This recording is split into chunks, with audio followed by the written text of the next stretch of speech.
Hey, I'm Mark Borchardt. My partner here is Dave Monroe. Dave Monroe is well, you have a sense of humor. You're intelligent. Well, thank you, Mark. Dave Monroe is a great reader, a great intellect, a great film buff. I never used that word before. I wanted to say film historian. And a couple interesting things right off the bat. But one thing I'm really fascinated with is you keep hearing the projector noise. And despite the fact we're watching a video, of course, it was all done in film. That's the first thing to note. It's all on Super 8 film. All, you know, there's some video that was transferred to Super 8, but to serve as video in the film. But it's all on film, and he keeps foregrounding that. Right at the beginning, he uses an old school like intro to the film. You can hear the projector noise. You know you're watching a film immediately. Yeah. Even though we're watching a video. The second interesting thing here, and I just thought about this last night, was that this is actually the opening voice. This is actually being narrated, or at least introduced by the voice of and this isn't giving anything away because you'll learn this in the first few seconds of the film. Well, dude, of a dead woman. If you're watching a commentary track, you probably already watched the. But it's interesting. It's like Sunset Boulevard. It's introduced by the dead character. Right, floating in the pool. Right.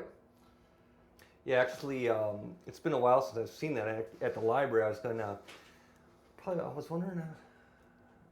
Let's see, Sunset Boulevard, and there's another film that I get that mixed up with. But anyway, man. Well, here's an interesting fact you told me about this. Wait, is Sunset Boulevard done by Eric von Stroheim? I think so. Billy Wilder? Yeah, Billy Wilder, I think, but I could be wrong about that. Gotcha. But anyways, it's notorious for having a dead character narrated. You know, Kevin Spacey will tell you that he's going to die in American Beauty at any rate, so he's basically dead by the time the film is made and you're watching it and so forth. But the interesting thing here is Kaya Silverman would talk about how there's a dearth of female voiceovers in films, and I don't know how this changes at all. There's one in, just watched True Romance, and Patricia Arquette narrates that, but she insists that the female voice is always anchored to the female body in the film, and here you do see Stanley Cachet's wife a little bit, but not for very long.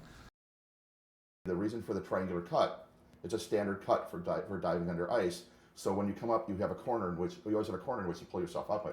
Oh, that's a really good idea. It also seems to be more structurally sound than a square cut. Okay, and here's where the movie begins in earnest. Here's where you get what Hitchcock called the MacGuffin. Right? You get two of them here, and usually they are suitcases. Usually they're suitcases full of money. Well, that's not necessarily the case here, of course. And you might be reminded of Suitcase and Kiss Made Deadly or Pulp Fiction as well. Now the titles are great. Yeah, thank you. I told Frankie that this should be the trailer for the film. The titles to this are amazing. It makes every location in Milwaukee look cool. You just saw the art museum. That's one thing that's been used on Transformers 3. And it was inspiration for a set on the TV, the new TV series of V. So this is amazing. Frankie tells me a lot of this footage was actually cut from the film. That's what West Ellis High School. Didn't know that. I had to ask. I actually spent a lot of time over the last year. Yeah, Dave actually has been doing a lot of research on this film. Beautiful titles. Right. Man. Look at this.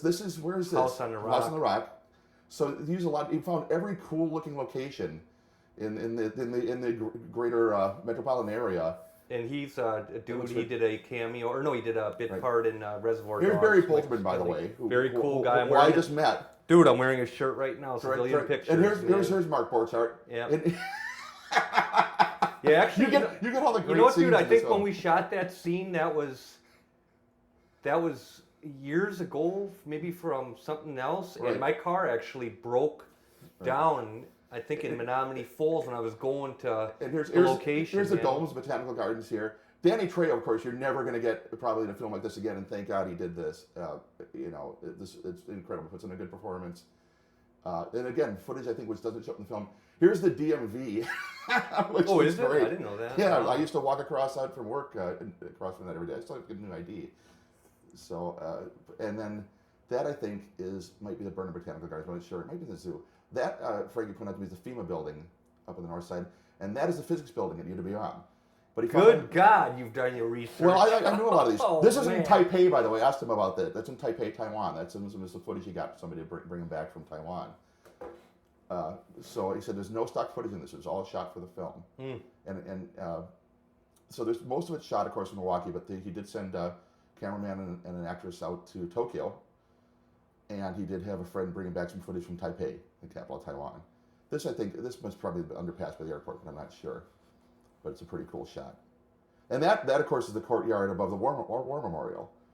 Oh, really? Yeah, there's all this great, like hidden modernist architecture in Milwaukee that Frankie found, and the elevator, of course, from the Calatrava edition at the Art Museum again. That's a great shot. But it's a really stylish title sequence. And the music, let me mention the music there too. The music's incredible. It's very reminiscent of something like Francis Lay or something like that, of like late 60s, early 70s, like French film music or thriller music, something like, like the Cooler Memorandum or that was done Barry though, or things like that. The soundtrack to this is incredible. It's one of the best scores I've heard since the turn of the century. And it's all done again by local musicians. I was in contact with one of them last night asking a few trivia questions. Okay, so Frankie's pretty much already out. Robert Rodriguez here. We've had a parachute drop, guy come out from the ice, really cool title sequence. Speaking of shooting, here's where he starts to do away with all his director friends. That's Sarah Price. And again, we've got the MacGuffin suitcases to keep the plot moving along. There's Mark, of course, again in there. Bloody Mary. Kind. Right. No, he gets in all the best scenes. That's at the Grand Theater downtown. Right. The last film I saw there was the last time I saw Pulp Fiction, its initial run. Then it closed a few weeks later. Really? Right. Wow, yeah, I didn't even know it was open that late. It had reopened. When I was a kid, I saw so many films. I think I saw Fantasia there, and I saw 2001, at least a couple of Planet of the Apes films. I remember seeing Return of the Living Dead, sitting in the balcony with an entire crowd yelling at the screen. Wow. It was fantastic, but we feared for our lives afterwards. Right. It's amazing because you could, with your, I'm going to just potentially make up a word, maybe not, but with your vivacity, essentially your vigor, Dave, you're putting me into a deep sleep, a lull, because... oh, I'm sorry. No. By the way, it's all positive. By the way, Roger Ebert couldn't figure out who this quote... It's Alexandre Dumas Field. It's a son. But I couldn't locate what book it came from. But it's an actual quote. Actually, in The Ninth Gate by... what is it, Arturo Rivera? I'm just right. Again, they're in search of an Alexander Dumas book. Right. It's the Club de Mas. Gotcha. Right. It was filmed as The Ninth Gate by Polanski. But there's actually Randy Russell, and those are Randy Russell left for New York City and left a wealth of books for us to go through, which Frankie had called me, and so thank you, Randy, for letting me get those books. I got some cool books. Oh yeah, I found some amazing stuff. And Randy, by the way, for anybody who has anything to say about nudity in this film, do note there's an awful lot of male nudity, and particularly full frontal, in this film as well. Well, Frankie's very even-handed in this matter here. Hey, I got Sam Shepard's Motel Chronicles. I got Joyce Carol Oates' Women Whose Lives Are Food, Men Whose Lives Are Money. I mean, it's too many books to enumerate. Right. But, I got yet another more copies of Pynchon's Crying Out Loud for 99 and his Mason Dixon. Got a copy of Nedley Sorot's Planetarium, with good luck finding that laying around anywhere these days. Got down to a little white noise, but the big score, I think, was not only did I get a Pink Panther box set, but I also got on VHS. I got all the Disney Herbie movies. Oh wow! This is great. This is interesting here. This is just to suggest the passage of time. There's a lot of this, by the way, for anybody watching, is now the now defunct rotating restaurant on top of a local hotel. Right. In downtown Milwaukee, which looks, yeah. Again, the use of what's at hand and stuff looks great. There's, I think there's Ray Chi. Yeah, he did the illustration for a book cover, which I found it like at a book nook at the library. Right. So there's Zav LaPlay, who's a local filmmaker, owner of the local video store, kind of a River West Film and Video. I know you're keeping names out of this, but I just pinned you to the wall. Zav LaPlay, he runs an extraordinary store. Right. There's a lot of local cool celebrities in here. Well, you know what? I mean, you're going to point out, you're going to say about 100 people are cool, and they genuinely are, man. But there's a lot of the thing about this film. There's a lot of filmmakers in it. Mm-hmm. There's a lot of virtually anybody in the greater metropolitan area involved in films somehow found their way into this movie. And again, that's the brilliance of this film. Is Frankie worked with what he had at hand, the people he had at hand. To the point where he worked with the footage he had at hand, and I remember that's why it veered between black and white and color, and it does it really well. And I think there's a certain, you can point out themes, but ultimately it came down to, I think, to just say When he could afford color, he had color. When he could afford black and white, he had black and white. Oh, Frankie just walked me through the scene, by the way. Here's the basement of Landmark Lanes, which is next to the Oriental Theater. They share kind of that tiling. And by the way, he didn't actually urinate his head. Apparently that was apple juice. Right, right. Okay, and Frankie says this guy urinating on his head here was the closest guy could find to Samuel L. Jackson in town. And this may be the uniform, but it looks a lot like Isaac from The Love Boat. But if you're watching closely, Ted Lang, Isaac, was first shows up in Watch Stacks and things like Black Belt Jones and Friday Foster. Was apparently in the original cast of Hair. But if you watch this scene, he uses several bars. Here's a bar on North Avenue. And again, this is one miles away. He connects up, I think he said 5 different bars. Yeah, that is amazing. Again, it's just the brilliance of just, simply saying, well, I like this location, So he walks from the basement of a bar across the river from the bar he's about to come up to here. This is the River Horse in River West. Get the Breakfast of Champions. So if we had a little cream or sugar here, we'd be on our way to some eggnog or a Tom and Jerry or maybe a Pisco Sour. Hey, let me ask you this, Dave. You seem to know a lot. That raw egg stuff. Right. Is that good for you? Allegedly. I mean, it's protein. Oh, really? So Yeah. does it lose some of its potency when you boil it? That I don't know. I guess people just drink. I just remember in Rocky people drinking it. That's another great detail in here, though. Just the fact that he's the kind of guy who would drink a raw egg in like liquor.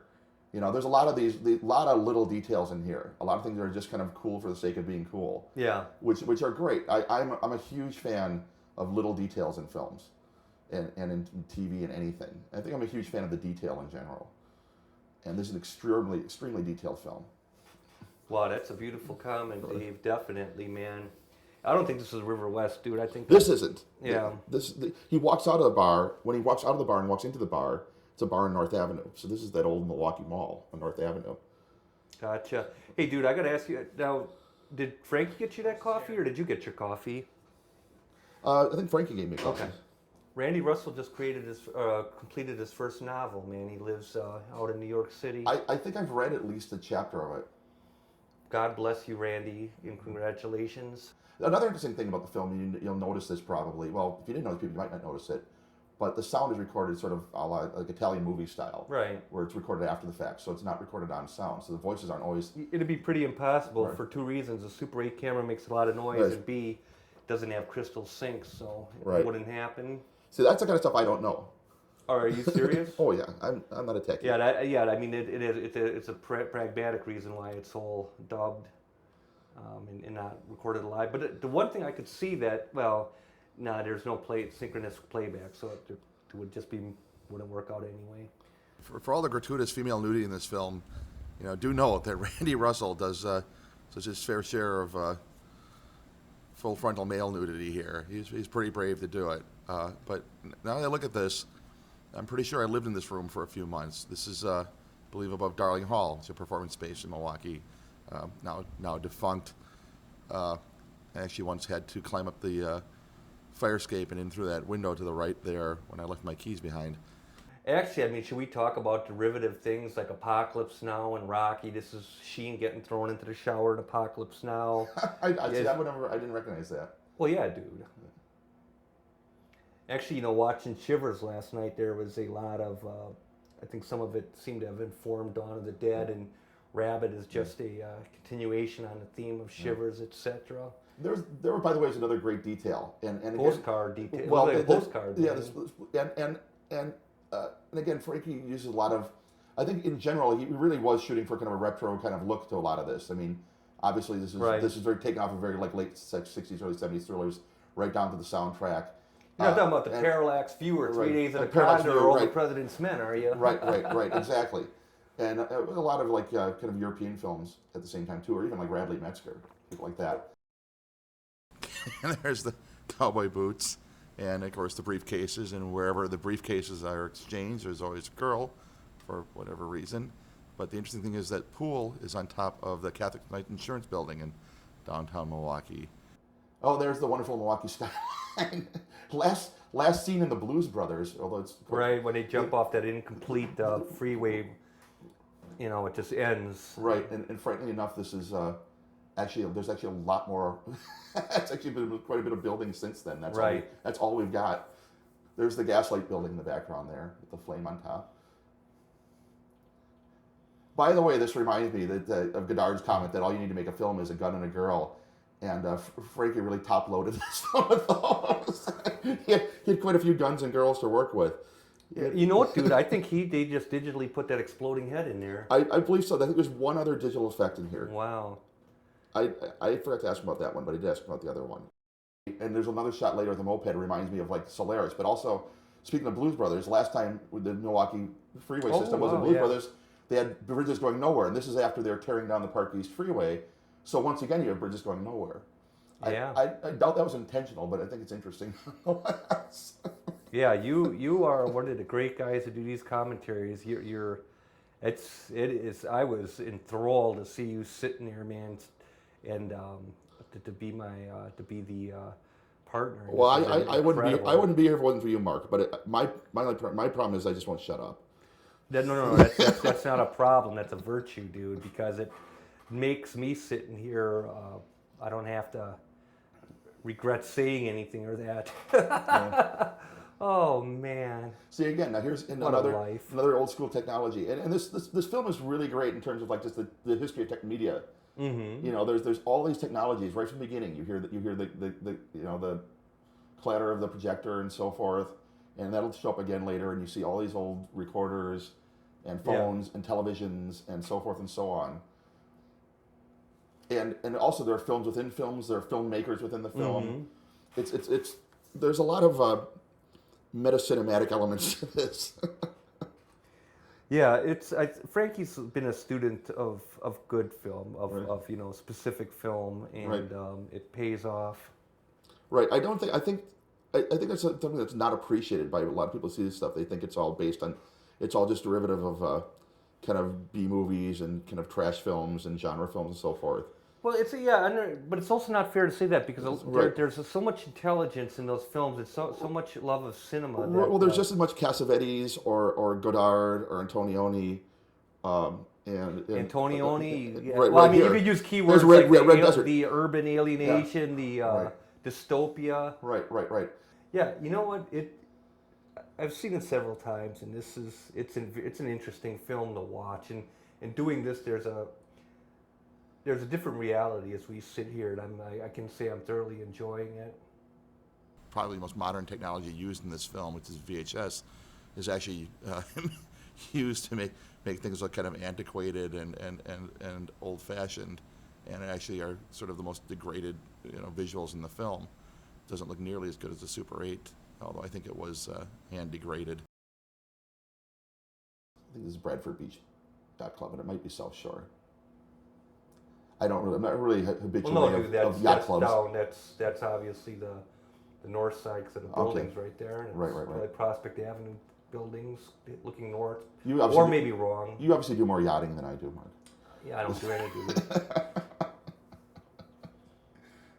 Here's another great scene. And this is another thing. Was this in the film before? Oh, yeah. This is great. There's a lot of these montage scenes, and there it is. Just to suggest what he's going through. There's the acupuncture. That's another thing. There's a lot of I think what most people consider downtime in this film, but if you go back to a lot of 70s films, there's a lot of contemplative time.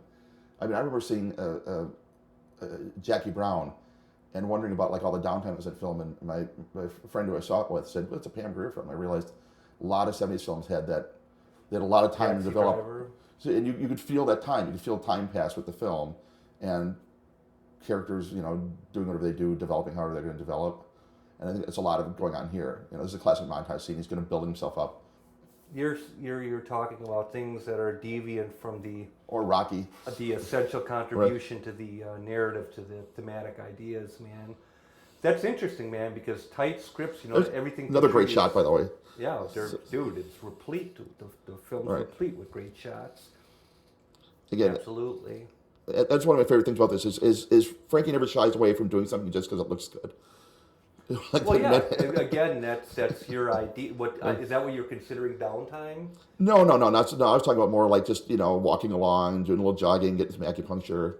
things like that. You There's mean no the character Right, itself, right. themselves are actually having right. He's downtime? he's obviously getting himself back up off the floor that he was on earlier and getting himself back into shape. Hey, you know what the most beautiful instance of downtime is?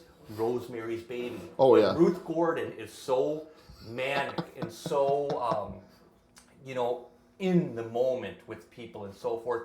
There's a beautiful scene where she deflates. I think she's just in the kitchen and she's decompressed, man, is just herself without this continual stage act in front of everyone. So Ruth Gordon and Rosemary's Baby, that is a key scene of downtime. Right. Now, I know you're at the gate, you're chopping at the bit. Oh, yeah. Go, Dave. Okay, now this, I was waiting for this part. There's, again, another instance where there's like media within media and films within films. And I want to see this made. Aisha. Mm-hmm. I guess the actress's name is actually Aisha. That's her real name, apparently. And this looks fantastic. Mm-hmm. Look at this. This looks great. I mean, there's a million films. Yeah, Oh, the much, of course, and then again, there's the much... Malign. Thank you. Mark DiSavero sculpture at the Lakefront, which I have no problem with. $40,000, I think, at the time. Right. And then back to Randy Russell watching TV in the basement of the building we're actually recording in. This is in artist and DJ Doug Russoff's space. Always watch the paintings in the background here. In fact, we passed by one of the paintings in this film today, and I didn't realize it was shot in this. There's a scene shot in this office. But look at these paintings; it's crazy. And then, your enthusiasm obviously runs unbridled, but I will agree with you. It's so full, it's so lush. well, and that's very Godardian too. Godard you really got to watch the prints and the paintings. There's things tacked up on the wall in the background, something like Pierre de la Fou or Breathless. my man's a culture vulture, Godard. Right. And there's a lot of that in here. I mean, there's a lot of little details. Michael Satilli, he owned was in a bar here, Reservoir but he's in Reservoir Dogs, a few other things. Yeah. Looked him up. He actually auditioned for the part of the policeman who gets duct taped to a chair in Reservoir Dogs. He didn't get that part there, but later on here he gets duct taped to a chair. Yeah, he is a charismatic entity, to say the least. Right, he played Teddy in Reservoir Dogs. Dave, can you believe we're doing the commentary track for this? Yeah, this is amazing. By the way, again, there's the what do they call those things? The viewers, the viewmasters. Yeah. Again, the old school stuff. The guys got the video camera. All right, and here's the elevator we actually rode up to record this. And this had to be explained to me, but there she is talking to a wrist radio, and there's some more old school technology.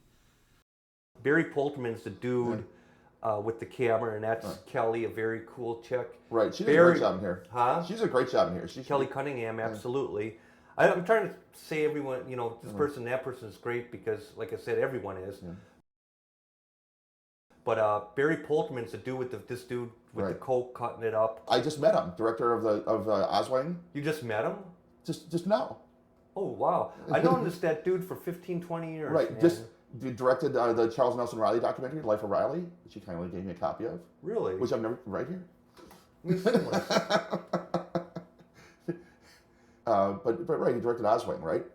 Oh, dude, I saw that at the probably at the film fest, and wow, What? That evaded my mind. I didn't, not this year, but like last year. I didn't get to see it. It was showing sometime I couldn't get to see it at. Well, but not this year, like a year or two. A couple of years ago, yeah. Another scene. It's just to be here. Yeah, there's like a run me with John Lennon, Yoko Ono type deal, and those two are two cool people as well. Right. I will say, actually, speaking of downtime, I shouldn't call it downtime. It's just like, contemplative time. I remember one of Frankie's rules was no downtime, and he kind of explained that as, I think he was tongue-in-cheek on this, but every time he thought something might be going slow or might be lagging, he kind of sent some basically naked actresses into it. He said it was also a good way to get lighting and craft service. Yeah, well, there ain't no downtime in this, that's for sure. This is Tokyo. They hired some locals. They were walking around out here, but I mean, they actually shot. It's a Milwaukee film that's shot in Milwaukee, Tokyo, and Taipei. This is like the Mary Tyler Moore credits. You can see Nicole all the way through this shot, no matter how many people there are. But my favorite thing about this scene is how it sort of ends up. Oh, there's the Aisha. Oh, wow. Thing kind of superimposed onto the billboard up there. Again, it's a multimedia film. There's a lot about film and a lot about filmmaking in here. Yeah, it is a gorgeous film, man. Wow. But they're actually in Tokyo. This is not stock footage. Yeah, and it's amazing, Dave, that you point all this out with clarity and accuracy, you know, and enthusiasm. So all of these elements that you're bringing together are doing justice. Well, unfortunately, I didn't this get film. Frankie's call about this till I didn't only notice it after bar time yesterday. Yesterday morning. Well, God forbid you got it any earlier because you're going to burst at the seams. I man. watched this about. I think I've watched this about a half dozen times at least. Uh, and stopping it and looking things up and writing notes to people who were in it. And, Well, on behalf of Frankie, man, bless your heart, right. Dave. I forgot to mention before that one of the things I should have named this earlier. I really went nuts because I couldn't remember the piano piece that's playing in the background when you're with Danny Trejo in the Grand, and it's Chopin's Prelude in E minor. It's driving me crazy because I saw a film recently with it. Somebody could rehearse E it over and minor, over I think again. Bob Dylan says it's a good key to solo in for Knocking on Heaven's Door, E minor, pentatonic. Right. It's very bluesy. Got a lot of open strings too. By the way, this movie has like a cast of millions. Yeah. This is a very ambitious production. Yeah, it is. It's trans-Pacific. It's international. It's got professionals. It's got amateurs. It's got filmmakers. It's when we get to the credits at the end, I think I forgot to count, but there are several dozen people. I don't know if it goes into three figures, but there's a cast of several dozen people in this film, and they're all named, whether or not they're named on screen. Not all. Like some are named by function, but or just descriptively. But there's a lot of names for characters or whatever. I don't recall ever being named within the dialogue. Yeah, there's a lot of film in this, man. What I mean by a lot of one provocative shot after another, you Right. know. It's a great looking film, by the way. Let me just say, I lent a copy to a friend's bar, and they show it all the time because it looks fantastic. People constantly ask what it is, and everybody always knows somebody in the film, so it's a real hook for them. Yeah. Yeah, you got that right. And an interesting thing about this too is because each shot is provocative. It's not like a normal setup of an establishing shot and then reversal shots Right. during dialogue, and you're in the trenches with each scene, but rather each shot is you know, it's provocative. Right. The second New York Times review of this from last fall New referred York to Times review. There were two of them. And the second one was kind of disparaging, but he referred to it as his anti-paradigmatic editing, which I really like. Wait, what did they refer to it as? Anti-paradigmatic. It's his unusual editing. Paradigmatic? Paradigmatic, yeah. Like a paradigm, like a Right. model. Each film is actually self-serving, so this film creates its own paradigm, Right. its own structure. Isn't it great? Why isn't she wearing any panties? Who knows? Anti-paradigmatic, Right. as in it's anti-conventional. Right. Like I said, it does not have Well, like the you said- paradigm of medium close. Like I say, you're entrenched Yeah. conventionally per scene, you know, Right. reverses and all of that. So Well, all I wonder is if the guy would have been complaining about the anti-paradigmatic editing of Breathless when it came out. well, right. You know what I'm saying? It's not exactly. I don't think he meant it as a compliment, but it's not exactly a criticism either. Yeah, Ebert, of course, wrote Beyond the Valley of the Dolls, and Beyond the Valley of Dolls is, according to Frankie, the film that inspired him to make films in the first place. And of course, that does show here. And the Ebert review is really good because it's actually a very positive review, and it's not about being so bad it's good. It's about knowing all about so bad it's good. It's almost makes it to be out sort of like Frankie's like the Jean-Luc Godard of these kinds of films, and where Jean-Luc Godard was tried to be the Jean-Luc Godard of these types of films, where he just really knows all the conventions and all the cliches and all the things that just, regardless of narrative logic, just work and look good. And that's what this film is. It's just it's just a sequence of things that he wanted to do, and he got them on film. You know, in this scene right here with that hot tub, man, it wasn't hot. It was cold as hell, man. There was the heater wasn't on, so that's one of those little anecdotal. You by the way tend to be with a lot of women in bathing suits in this film. Well, that's per Frankie's. Right. That dude in white is Peter Batchelder. I was Peter, wondering- dude, he mixed Colvin. Peter, thank you so much for doing that, man. I was wondering, He really gave of himself. This is shot at Art Asia, right? Yeah, Art Asia is like an Asian import place in the Third Ward in Milwaukee, and this is really another great use of like what's at hand. I mean, this is just a shop, and it looks like you're in the quote unquote Orient, and people can say all they want about exoticism or Orientalism or whatever in movies. But quite frankly, this is what's wrong with James Bond movies these days. And I remember, he always worked at the Universal Exports, was the sign on the door at in Dr. No. But he used to be a guy fighting communists in Istanbul, and now he's like some thug, just fighting a guy, real estate developer hoarding water. What's the fun in that? It was cold as hell, Right. man. I was shaking, man. It was, Well, at least you're in the water. Dude, no, the water was cold as hell. Oh, man. It was okay. just one of those, like I said, anecdotes, man. Right. Yeah, it was no hot tub, man. Right. There was another of the hotels downtown. Again, old school technologies, the big headphones and the chunky walkie-talkies. And I Right. think The film lives in its own universe. And again, man. it's very even-handed here. So the women and the men get to debauch evenly, I believe, in Right. this film. The men might have a little bit of a edge, but it goes back and forth. This is another great scene, by the way. That was another good cut. It goes from very similar things in opposite ends of what it's like. One character's chasing down the other character, and they're both kind of up to the same thing at the same time. Again, here's back to the video. Were you at the premiere at the Oriental Theater during the film fest? I would suspect I was. I don't think have a very good I think you were. memory, in a sense, man. So, yeah, it seems very likely. I just can't Right. put any pieces together. Oh, it was packed. I think it's sold out. Although there are a lot of people who I think there's a lot of some older people and some more sensitive people who kind of freaked out a little early, and certainly by this point didn't quite expect sure. the violence and nudity. Yeah. I think they just wanted to see local guy makes good. Hey, Mark, did you write this passage? I write every day, dude. I've been doing it Right. for years. So I just, I write paragraphs. I write everything, man. And Well, I what's shouldn't say interesting- everything, but I write.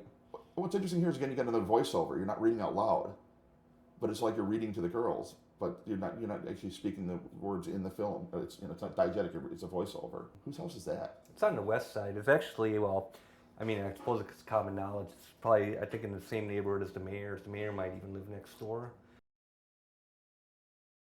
See, this scene has like everything going on in it. It's like it's first, Mark is surrounded by women, and then there's a bunch of women in bikinis and fur coats, and there's the suitcases, and again, wherever there's the suitcases, there's always the girls, and then there's they almost look like twins here. There's a weird little detail where they hold hands, and and there's the cool old car and so forth and so on. And it really makes me wonder about that whole thing, is why there's always, whenever the suitcases are exchanged or whenever they're around, there's always a couple of girls around, and I'm sure there's all sorts of interesting gender or sexual politics that one could comment on here. This film is just waiting for grad students to get hold of it and start talking about it.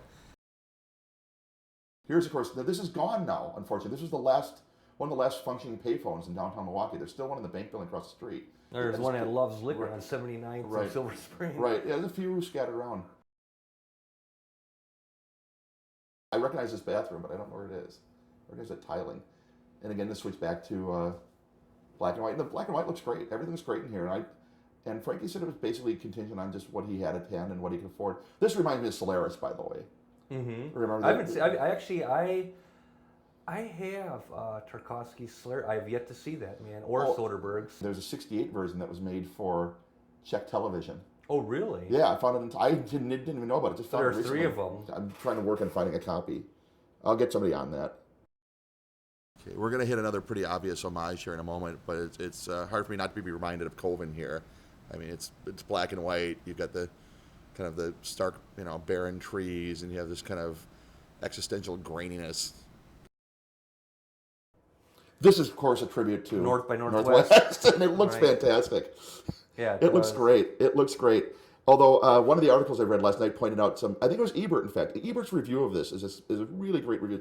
It's actually a very positive review, where he points out that the kind of interesting editing here. We go from the field to later the woods, which have nowhere to be seen until I point to the stream, to the lake. There's again, it's like the bathroom scene where there's several different locations cut together to make one location. Yeah, I think this was in East Troy, Wisconsin. A guy I know who made a film with a helicopter. Oh, this is an absolutely ambitious Parachuting. project, and it pays off. Right. And this is almost where it becomes almost definitely a tribute to Colvin.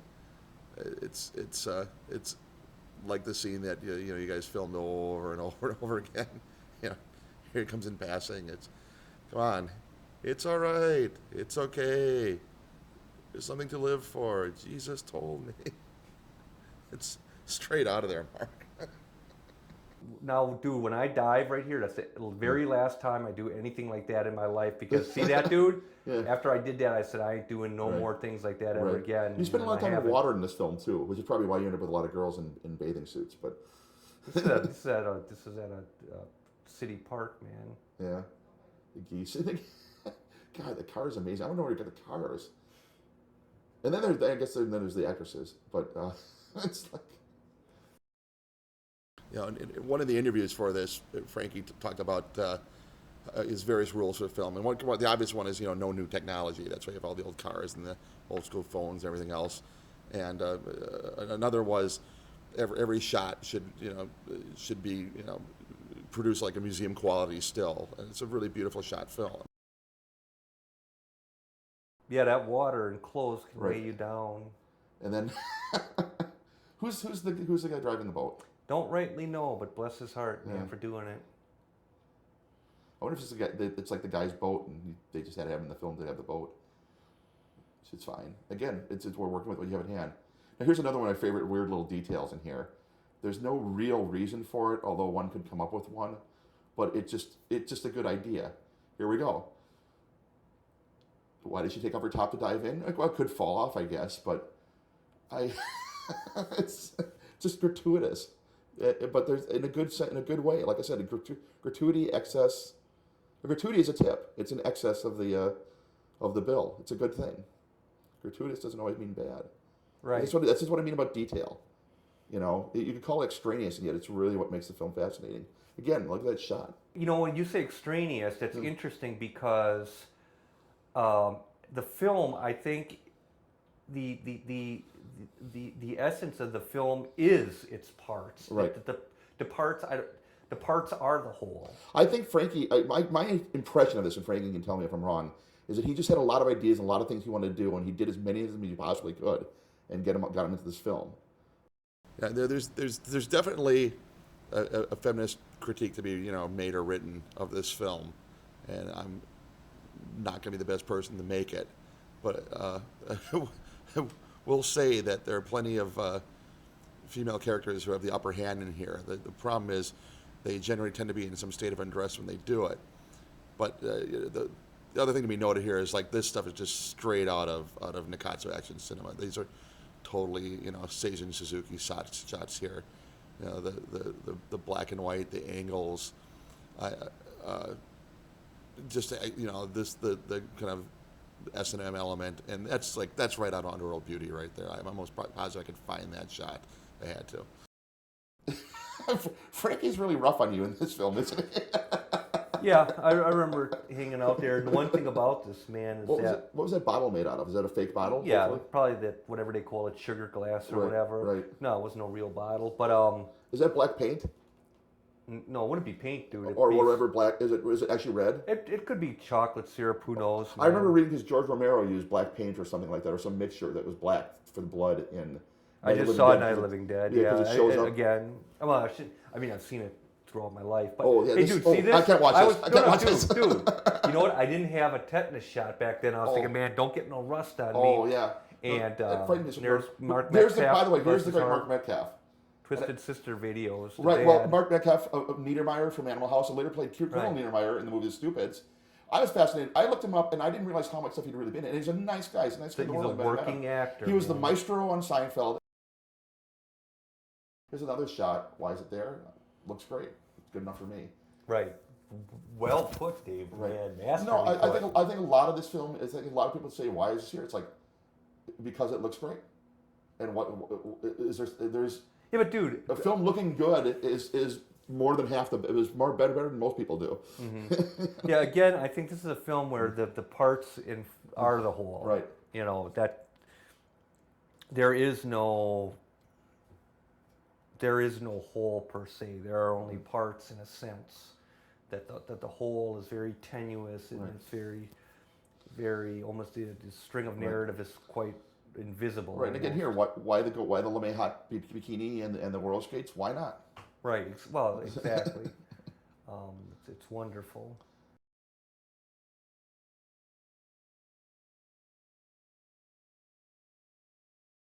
It's imagination, man. It's the purity of the imagination. Right. And Ooh, ow.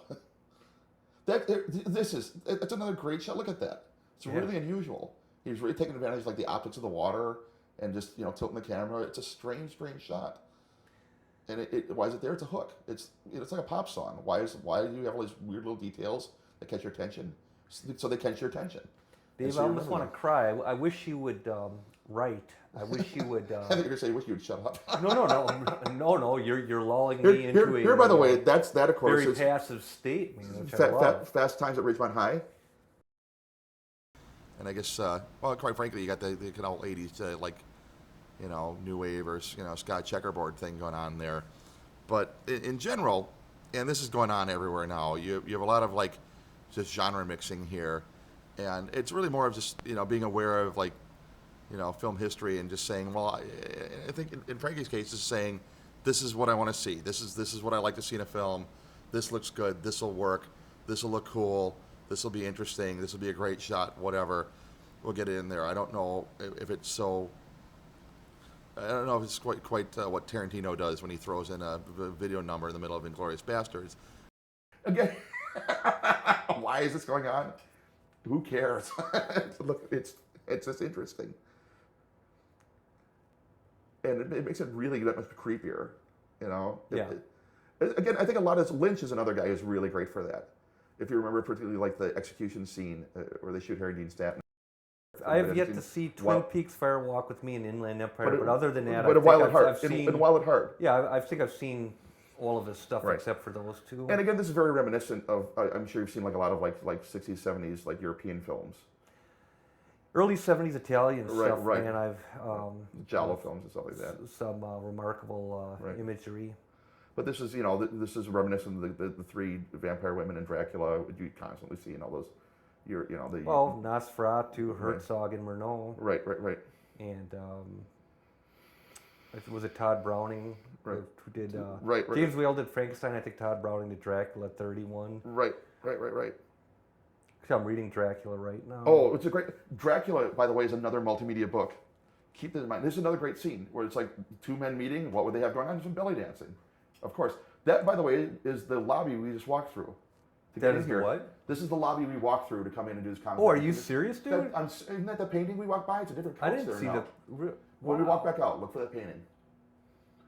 It's still out there? I swear to God.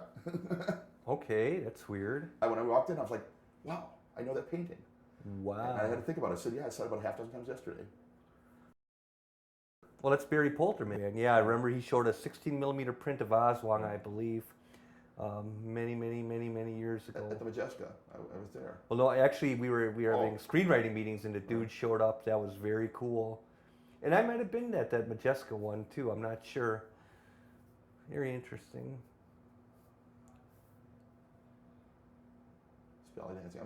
I'm guessing Frankie's new belly dancer said, well, put it in the film. But I think, Dave, you are a wonderful host, man, and you have made this time extraordinarily enjoyable, man. I get to relax. We're not done yet. Anything go wrong from here on out. And again, the old suitcase deal. I mean, how many films are there suitcases? Kiss Me Deadly, and that of course gets referenced in Pulp Fiction, so forth and so on. It's not quite the same thing here. Kiss Me Deadly, is that Mickey Spillane? Right. And is that the one Robert where Altman. the atomic ending? Right. Okay, gotcha. Lost Highway takes off from the beginning. Okay. If you remember. Here's another film. I don't know where that Lost film was. Highway. No, I don't remember that. I've only seen it once. The great thing is they give the actual address of this place. It's the Hillside Club on 13th Street. Wow. I didn't realize it was still in business. I don't know. I forgot to ask Frankie if those were the actual dancers there at the time or if he brought in his own. But again, there's a lot of this. I guess if you want to be feminist about this, there's a lot of question about like men meeting and watching women, or just having women as decor. Oh, around that's them. life, man. There's a lot. But that's the genre, and that's the thing. And like I said, at least Frankie's sort of, to a certain sense, been even-handed here and there. He's got male nudity. He's got, extraordinarily so. I mean, it's wonderful. I'm also convinced those are just boots on sticks. I forgot to ask him about that. Boot signs. Maybe he'll confirm that for us. Interesting. If they don't look like you could possibly do that with your legs. Dave, I mean, just They're like- they're you like are they're wonderfully Muppet boots. attentive. They're Muppet Attentive. boots. I've watched this so many times now, Add an and I've extra seen it vowel. just running at bars and just watching it, and watching it with people. Wow. Yeah, Dave, you're a pro, man. I mean, it breaks my heart that you're not one of our foremost representatives of criticism in the area. Well, I appreciate it. I don't know what to say to that, but you got, like I said though, Mark, you got to kind of learn. You got to feel free to interrupt me. Feel free to go off anywhere. I think I don't want to end up dominating this conversation. All you're doing is providing a wonderful presence to the proceedings. Hey, do you have any, Mark? Again, here's the old school technologies, and then later there's be a real film. Again, and it's a film about films within films. There are TV shows within the films within films. Oh, we're talking about Dracula. I want to go back to Dracula. Yeah. It's really interesting you mentioned that because Dracula, I read a really good reading of Dracula by a German media theorist, and who I really love, and it really got me going on Dracula because he pointed out that the entire book is reported from and this is only a couple of years after they first existed. The Edison cylinders, Dracula is written, and Bram Stoker uses transcriptions of Renfield's testimony transcribed from Edison cylinders, and there are telegrams, and written letters. There's all these different media going on in that novel. It's very Yeah, it's a very modern novel. it's essentially told through letters and journals. Actually, I think Dracula came out in 1897. 96 maybe. Yeah, somewhere right around there. I know Hound of the Baskervilles was 1902. I actually got Leslie Klinger's annotated Dracula, which is wonderful. Right. He also did the complete Sherlock Holmes The Norton annotated one is really good too. of Dracula. Yeah, it's got some great essays in the back. Oh wow, I'll have to look out for It's that. got some great essays. I think I'm going to have multiple copies of it. I have several editions. I got the Penguin and the Actbird, and I got obsessed with that and Frankenstein for a while. See, this is great here because you have basically the history of visual media here. You've got the videotape, over and over, and then you've got the apparatus of the film of the projector here. And I guess according to Frankie, this is his tribute to John Travolta's kind of hands-on approach to it all in Blowout, which is another one of his favorite films. But back to this. Now here, this is actually taken within the Fortress building, of course, which is looks like a fortress, but a lot of studios and apartments in there. But this is definitely an homage to those kind of 70s like Euro Satanist films, those cult films where they have some kind of cult, which of course Kubrick took off from as well in Eyes Wide Shut. Yeah, I've actually read Dream. What's it called? Traum Novelle, right. What is it? Traum Novelle. I've read Right. Arthur Schnitzler 26. Yeah. Right. Yeah. Or whatever it was. 24. I read it because 26. it came included with the screenplay. Yeah, I read both. That was the first time it was really widely available in translation here. I've read what's his name, Frederick Raffelson's book on his collaboration with Kubrick, Eyes Wide Open, about the collaboration on this script. The little BFI book on that is really good too. Yeah, I didn't read that. Those are always good. Yeah, they got Night of the Living Dead and so forth. Right. Night of the Living Dead BFI, one's great. It's great. Yeah, Night of the Living Dead is just a beautiful film, and these guys, Romero and that, they had a house that did commercials in Pittsburgh, so they were very key to innovative instincts, man, which paid off wonderfully in Night of the Living Dead. I think there's another thing. I think this is the body continuity thing. I think the girl they bring up is not the same girl they show being stabbed and naked. And there again, this reminds me of 8mm, where he's watching the films of this. Ah. And again, here's where you hear the clicking of the projector. It's 8mm Joel Schumacher. I'm just guessing. Yeah, so you could be right about that. I mean, I only seen it once. I think I saw it. I saw it when it came out, and I saw it. It just happened to be on cable all the time when I was staying with somewhere where they had cable, so I watched it in parts again. Not a great film. I'm not telling people to run out and see it, but it's reminiscent. Or what was the George C. Scott one? George C. Scott. Hardcore. Bull Schrader. Right. Neil Young playing. I think Helpless is playing Neil Young. Right. Song Neil Young by Neil Young and written by written and directed by Schrader. Here's another great scene. Whatever. This film again really foregrounds the filmmaking process. Yeah. You see editing. Splicer. Yeah, I'll have another comment on that when we get to it. I've been kind of saving up. I used to do this. I put together an entire Batman spoof when I was in high school on Super 8, where we just shot the scenes generically, dubbed in the. We actually used a tape cassette for the dialogue later, and at one point I had all the scenes just taped to my refrigerator and just put them back in my little editing machine. And Well, you should have took a photo of that, man. I think I have the film, but I don't have the soundtrack. Dave, how much coffee do you have left? Just out of curiosity. Oh, plenty. Yeah, mine obviously is probably there's about 25% left, and it's lukewarm, but I'll probably drink it anyway. I've been watching myself. What I thought was interesting is a lot of this footage ends up in the trailer Frankie originally cut for it, which kind of gives away a lot of things. When that film, the original trailer started off with that footage. But dude, don't watch the trailer. I don't, Right.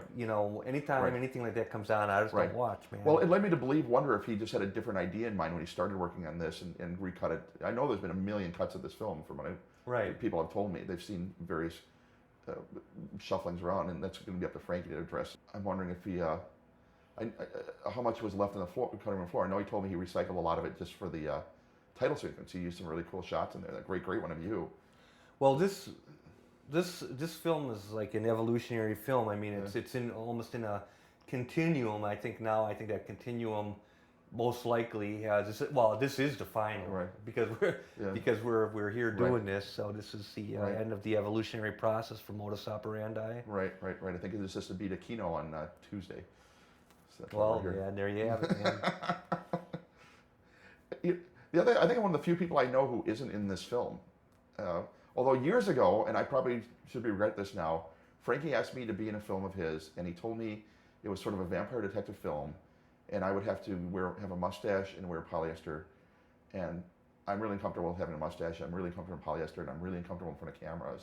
Dave, you would look great. I guess I should regret that I didn't take him up on that. You're going to get more opportunities, Dave. Your star is going to shine bright in the luminous sky of potential. Right. This is, by the way, there's a recurring theme in this movie: the meeting between men, and then and dude, this is at Closey Park where I walk, man, in Whitefish Bay. They're passing up the suitcases and so forth. And I only really noticed this, despite I've seen this on the big subtle screen. superimposition. That's his wife from the beginning, who was, of course, narrating the film at the beginning. It's a very unusual choice. This scene is fantastic.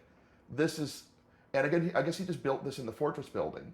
Okay, the song here, of course, is nothing like the song from Clute, which, by the way, Michael Small is the composer of the soundtrack that apparently was the composer of the Sound of Paranoia throughout the 70s. He did Parallax View, and he did Marathon Man, he did Stepford Wives, he did Audrey Rose as well. Again, this soundtrack here is great, and I think there's, again, a lot of homages. Oh man, look at that painting. The painting of these movies are fantastic. Now, again, here's the director, Frankie, all in red. That's Frankie, man. I just read Jefferson Klein's Unraveling French Cinema, and talks entirely about the director as a criminal, or as a thief, or as a Jean Genet. Bresson's pickpocket. Talks about Breathless in these films, and Frankie, of course, comes in and does the same thing. No, not John. Who's the dude who was kind of like a thief, and he was a was it Jean Genet? Genet, yeah, he's a thief. He did his prison time, so right, and he had to keep rewriting it. Watch this scene. This is amazing. Well, you've seen it, of course. I just remember seeing. Oh God, I saw this with a packed house at the Orient. Yeah, drew a mighty applause. Right. So many people die so quickly in so many weird ways that the audience burst into applause after this. It's the only time I've ever seen a mass slaughter applauded at a theater. Although people were cheering the apes at Rise of the Planet of the Apes, which is interesting. But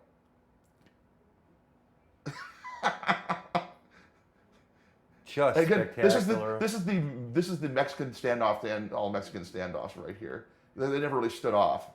But I think everybody dies except for Frankie, who walks away with the briefcase.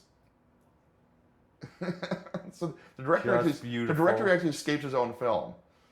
You know, Frankie, and the you music have there, done good. The music there, by the way, is incredible. Again, I cannot say enough about the soundtrack of this. According to Frankie, the reason why his character goes to the movies after that massacre is because Lee Harvey Oswald was apprehended at the theater after the Kennedy assassination. In fact, he's at a double feature of War is Hell and Cry for a Battle. War is Hell actually was kept out of distribution for years because it was considered anti-American until Audie Murphy did an introduction for it. Also won a award at Cannes, I think. This is interesting. This is where Frank, again, seeing a movie within a movie, and they went out to Turkey and shot this. Wow. So he's watching their film within this film, but this is an entirely separate film. It's not entirely. I don't think it's feature length, but it might be an hour long. I always look at all of us, all 6, 7 million, 5 million, 5 billion, 6 billion, whatever, Well, each having so much now. potential. Is it? And all of these extraordinary people with these extraordinarily imaginative instincts, and everyone has so much potential, and here it's brought into light with a few. It's incredible. And it's all really interesting. A lot of it has to do, of course, with that UWM film program, but not everybody here went through that, which really, accents the avant-garde. But everybody here is seriously into film, even the people who aren't in them. Yeah, Seriously, just watching things, going out to see things, and particularly like having something to say about them. Dude, I read Kenneth Anger's bio, which was really? really cool. Yeah, it's a great one, man. I really want to get that. I really want to get that DVD set. It's a great read. I actually just got a. Who's the king of the avant-garde? I mean, it starts with an S. It starts with an S. I'm losing control here on all of the names. It's Kenneth Anger. Who's Stan Brakhage? Oh, Stan Brakhage. Yeah, I think he's the heralded guy. There's the Kuchar's. I actually have a Stan Brakhage box set. Here, by the way, is an intermission built in the film. That's not actually. Oh, really, man? I drank a lot of coffee. These are great titles. It's just great. I remember films. 2001 actually has an intermission built into it if you run it properly. Oh, really? And like about 10-minute intermission. So does a West Side Story, for example. A lot of films used to have them. I think Mad World used to have them. But this, of course, him doing like the old trailers for the films, and it's pretty salacious. Damn, dude, gas station hot dogs are good. They're killer, man. Onions and ketchup, and you're starving. The Music Box in Chicago used to always run those little intermission trailers before films, but I suppose you'd see them at drive-ins, but I didn't get to too many drive-in movies. I think the last one I might have seen was, all I can think of is seeing Willy Wonka and the Chocolate Factory with How to Frame a Fig, starring Don Knotts and Elaine Joyce and Frank Welker, with my parents. And I think we might even had to leave early because I was too afraid of the Oompa Loompas and probably didn't see the whole film again until it was shown on TV maybe a year later. This is Tate Bunker. I found this out. I was wondering where Tate was in this film. Another local director. Noted great avant-garde director, Tate. And it's great because you have one director taking out another director, and yet... Okay, this is all pretty much standard action movie stuff from for at least a little while here. Again, though, suitcases, and whenever there's suitcases, there's always a girl involved. Still don't know what to say about that. But now you're going to see one of the classic battles of action cinema here. It's vehicle going down corkscrew car park versus man running down the adjoining staircase, and who will win? I don't know if anybody's actually tried this in real life, but I'm guessing it's generally not the guy running down the stairs. But we're going to find out here. And it looks like it's going to be about a tie. And I actually had to ask about this because it didn't look like he got to hit a tire or anything like that. I don't see any holes, but apparently he managed actually to shoot the driver there. Yeah, that's fantastic shot. This is fantastic. This is the salt mounds. But if you remember the opening sequence from the Globetrotters cartoon, they had the exact same thing. They run in front of the pyramids. Good work, Dave. I'll show you. Wow. If that's not an homage, yeah, it's something was just in the air. I actually played out the title theme to it off an LP the other night even. But you have to watch it. I'll show you that, and it's exactly that shot. Them running in front of the pyramids in silhouette. Even running like that. I've been waiting all night to see all day to see point that out. Again, here, it's, Vertigo, so forth and so on. Any film, I mean, how many films have that spiral staircase in it? But or the spiraling staircase, and this is great. Oh, that's not unobviously a dummy, but I mean, how many stunt people can your average guy making his own film afford? This is fantastic. Again, listen to the soundtrack. We have the sound down a little bit here so we can talk. But the sound, listen to the drumming alone. Yeah, it is great. The soundtrack, this is amazing. It's so good. And my advice to Frank was release it on LP because people Yeah. would be out DJing it. Yeah, good I idea. think he Dave. had a one-off done of maybe the song from that earlier scene. In fact, going back to there was that flute solo too in that track. I think playing the part. Yeah, of flutes, early '70s flute solos. Oh, there's a crazy- and blessed that's that Aaron Gardner. more than anything in the That was world. Aaron Gardner. Man. Okay, here we go from the totally cop show, fence jumping, box kicking, car chasing scene to the it's basically opening credits from Quincy as shot under the Hone Bridge over the Milwaukee Harbor, and now here comes Danny Trejo in the borrowed red Porsche. Apparently this actually hadn't been used since the 80s. They actually had a jump started to get it going to get it out of the garage for this scene. Here's a totally fortuitous shot. This was apparently taken as Zav and Nicole were flying out to Tokyo from O'Hare. Just happened to see another plane out the window and had the presence of mind to get a good shot of the plane. This we did out in Oconomo. Right here, you take it worse than anybody day. here. You've taken a couple times here now. Yeah. I'm not sure what to make of that. What's interesting is that Randy Russell's character spends the entire film waiting to do this. In fact, that's another interesting thing is really the villain of the piece ultimately turns out to be another director, and the guy who runs his truck into him is another director, and it's made this stuff maybe not conscious and may not be even relevant at all, but it is interesting. And again, I'm trying to think of what kind of stuff gets said on these things and what kind of stuff do people write in reviews. You should be writing them, my man. I think I just read too many of them. And Well- Randy is always great. He's a total cipher. He always, Cipher, good word. Someone. What do you mean a cipher? As in a cipher is someone who is yeah. He looked kind of Doesn't- happy there for a moment. There's a moment of satisfaction there. Did you notice that? play into things is off to the side. This is really whose idea Unseen. was this to do it like this? Was this? Did this Oh, come I from don't somewhere? know, man. I just know it was. Is this a precedent? This is the notion of pulling off somebody's head. I mean, I know when you draw and quarter a person with a horse. I've read accounts of those. You tie in between a few trials Yeah, between yeah. 4 horses. That's the first I've ever seen anything or heard anything like this, though. I think we're about down to the lowest tech moment in the film, so we're down to horses now, and of course, what's interesting here is you don't even notice that this isn't in color because it's all whited out anyways.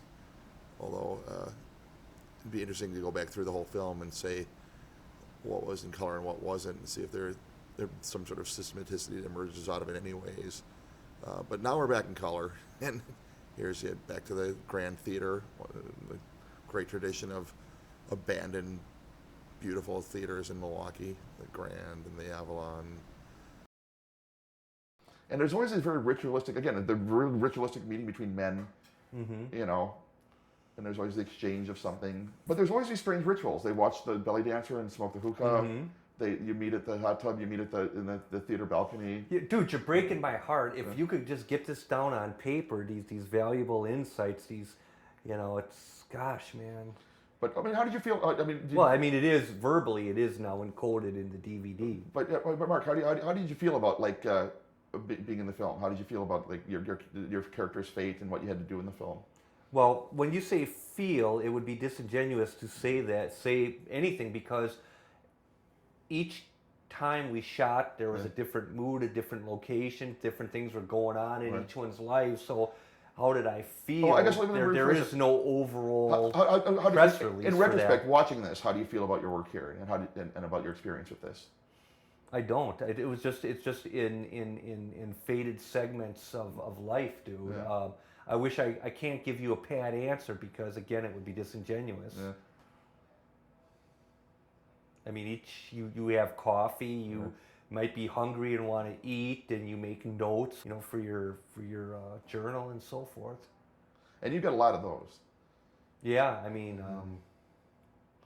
it's all all we're doing is living for that final final time, and you're just sitting there And wondering what the heck happened. It's a brutal film. I mean, and it's a revenge film. It's like one of those Jacobean revenge tragedies. Well, what's interesting, having seen Shivers last night, is that I'm not into the gore aspect, which is very imaginative and I think very tantalizing for a lot of people. But as with Shivers, 75 Montreal interiors are just gorgeous to look at with Right.